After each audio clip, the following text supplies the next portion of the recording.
Dalam nama Bapa dan Putra dan Roh Kudus, amin. Bu Bapak, saudara terkasih, kaum muda adik-adik, salam berkat penuh semangat berkah dalam.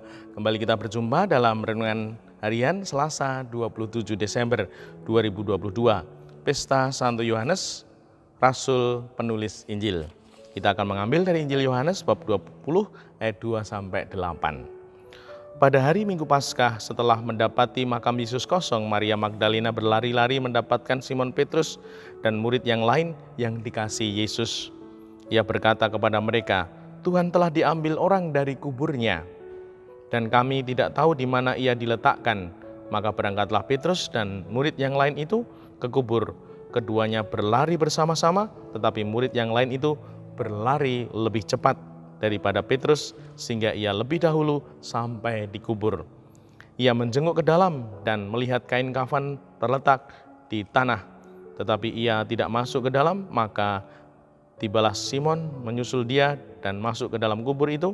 Ia melihat kain kafan terletak di tanah, sedang kain peluh yang tadinya ada di kepala Yesus tidak terletak dekat kain kafan itu, tetapi agak di samping di tempat yang lain dan sudah tergulung.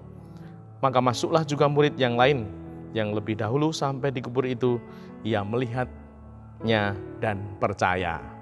Demikianlah Injil Tuhan, terpujilah Kristus. Ibu, Bapak, saudara-saudara terkasih, zamannya sudah luar biasa maju. Apakah kita juga mau maju? Ini tergantung kita. Melalui sabda Tuhan ini, keduanya berlari bersama-sama, tetapi murid-murid yang lain itu berlari lebih cepat daripada Petrus, sehingga ia lebih dahulu sampai di kubur.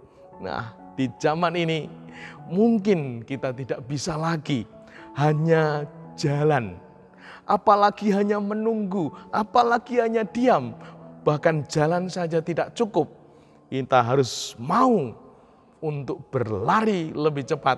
Kita harus berani untuk melakukan segalanya dengan lebih cepat, lebih semangat.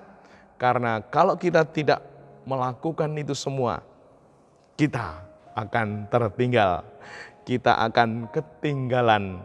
Dan sungguh zaman itu tidak mau tahu kamu siapa, kamu siapa.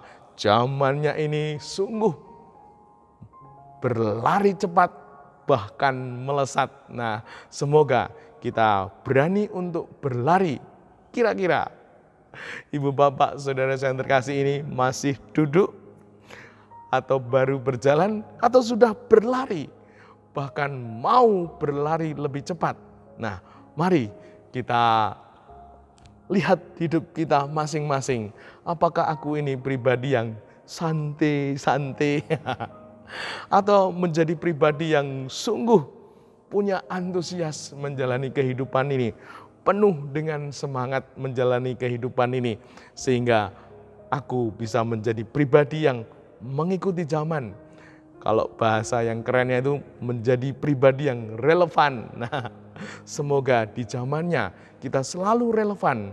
Kita mau beradaptasi dengan zaman ini. Mungkin sama kontennya, mungkin sama isinya, namun sekarang ini harus berani adaptasi, harus berani berlari cepat agar kita tetap relevan, agar kita bisa tetap menjadi berkat untuk keluarga kita, untuk sesama, untuk lingkungan, untuk tugas pekerjaan, tanggung jawab kita masing-masing, sehingga sungguh kita menjadi pribadi yang relevan. Dan semoga karena kita relevan, nanti hidup kita menjadi elegan. Nah, semoga sungguh kita punya keyakinan ini untuk mau berlari lebih cepat. Dimuliakanlah Tuhan kini dan sepanjang masa. Salam berkat penuh semangat berkah dalam. Dalam Bapa, Putra, dan Roh Kudus. Amin.